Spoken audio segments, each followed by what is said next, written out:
What is up, everybody? Jay Nell here with my UFC 197 recap video. Happened last night. It was an exciting event. I hope you saw it. I got 4 out of 5 picks, so good night for me. Let's get into it. First up, I got my first pick of Yair Rodriguez to beat Andre Philly. He did in the second round. First round, Andre was game. Now he landed some shots. He managed to take him down. Yair immediately went into submission mode, managed to stand back up, unleashing those crazy kicks he had, which I think just kind of threw Andre off when you don't know what your opponent is going to throw at you. This did go into the second round.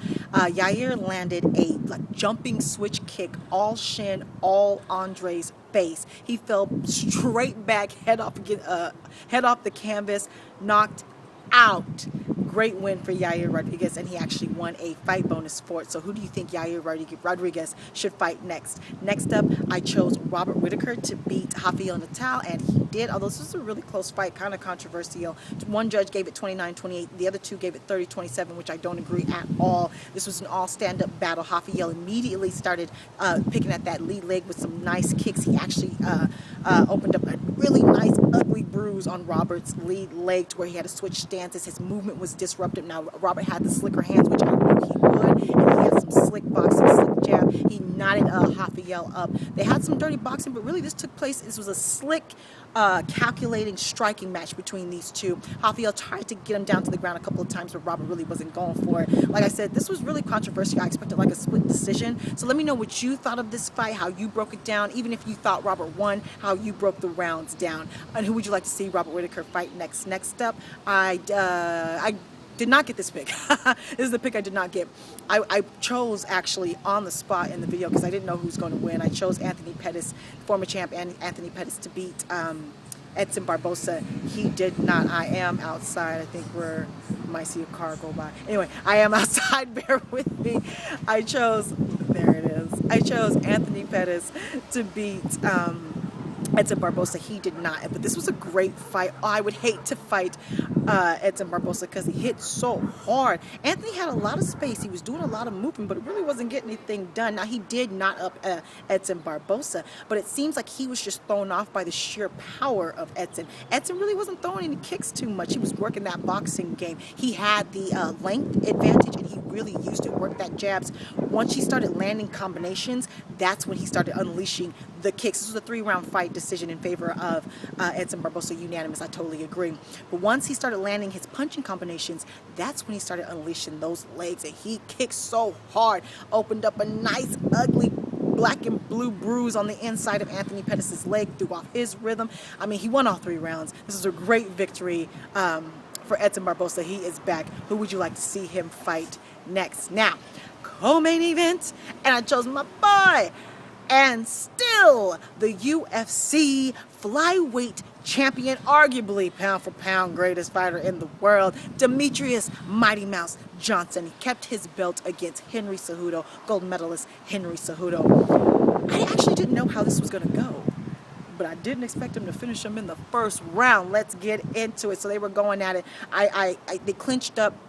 Demetrious can do anything. I just said stay away from his wrestling. So they clinched up. Demetrious is so fast that even if you do have a high offensive output, so does he, and he's faster. So he's just simply going to hit you more often, and that's what really disrupted Henry's game. He thought he would have the advantage in the clinch, and I see why, but he didn't, because every time they clinched up, Demetrious had so much more offense. He overwhelmed Henry. Henry managed to get a takedown, kind of an easy takedown too, and the audience was like, oh my gosh, but Demetrious managed to create some distance and basically kick Henry off of him. So they clinched up again, up against the fence. Demetrious lands with a slick elbow. Boom. Dazes Henry Cejudo. Then he lands 2 right knees in the clinch. Boom, boom. Then he lands a left knee to the face in the clinch. Boom. Stumbles Henry halfway across the octagon.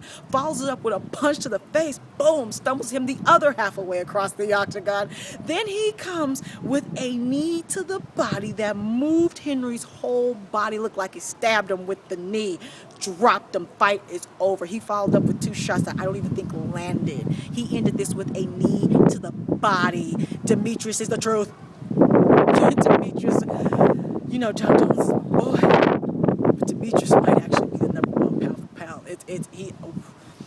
Demetrious is the truth. Okay, he's tied with Jon Jones for most title defenses. He's one away from tying Anderson Silva. I'd like him to get that, so I'd like him to fight twice more in the featherweight, or excuse me, the flyweight division. But people are already throwing out Dominic Cruz. They're throwing out super fights. Pay this man the money for it. Demetrious is the truth. All right. Main event, and my boy, Jon Jones, back. 15-month layoff against Ovince St. Preux, excuse me.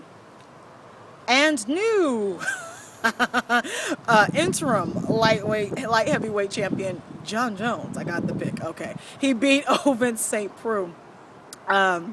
He's supposed to be DC, of course, but DC was injured and couldn't fight. Ovince stepped in late notice. And Jon Jones, you got to listen to the post-press conference. He basically just really pegged his performance here. He played it safe. He had a new person stepping in short notice, a totally different fighter with knockout power who's awkward movement. He didn't want to take the risk of being knocked out, and we saw that here. He said, I saw a lot of openings, but I basically went for the easy openings. The side kicks at range where I knew I could hit him, where Ovince couldn't hit me. That's exactly what he did. He tore those legs up. Lots of oblique kicks around the knees to the thighs the entire fight. Ovince did last all 5 rounds. But again, this wasn't the most exciting fight because, like Jon Jones said, he did play it safe. He did break Ovince St. Preux's arm, though. So that's what happens when he plays it safe.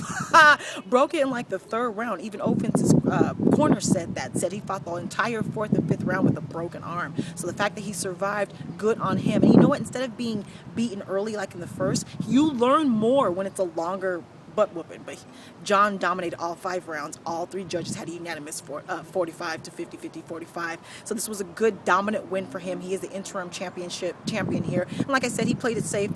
You could say there's ring rust, but if you listen to him break down the fight, like I said, I think he really just played the safe route because, like he said, he's so focused on DC. He wants to get back to DC. He even started to stoke the fire again. He gave DC praise in an interview, and then he flipped him off. So he's focused on DC. We will see that, hopefully, for UFC 200. Good job for Ovince St. Preux. Hopefully, he'll learn a lot from this and grow. I think he will.